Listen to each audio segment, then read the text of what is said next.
చిరంజీవి అయితే అల్లు అర్జున్ కి బెయిల్ ఇప్పించేసి ఆయన మాత్రం ఇక బయలుదేరుతున్నా అని చెప్పేసి వెళ్ళిపోవడం జరిగింది.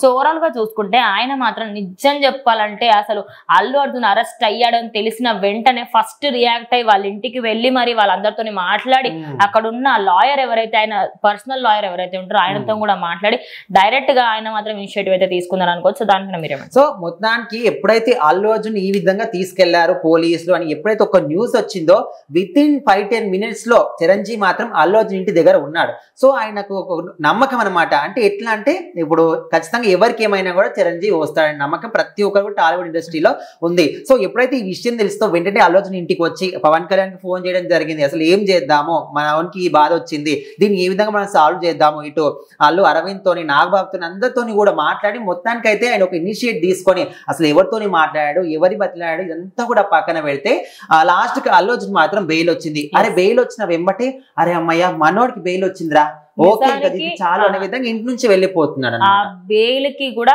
100% ఖచ్చితంగా చిరంజీవి కారణం. ఎందుకంటే ఆయన దానికోసం పడిన కష్టం అది క్లియర్ గా అర్థమవుతుంది. ఎందుకంటే అక్కడ ఉన్న లాయర్ కూడా పాయింట్ టు పాయింట్ మాట్లాడారన్నమాట.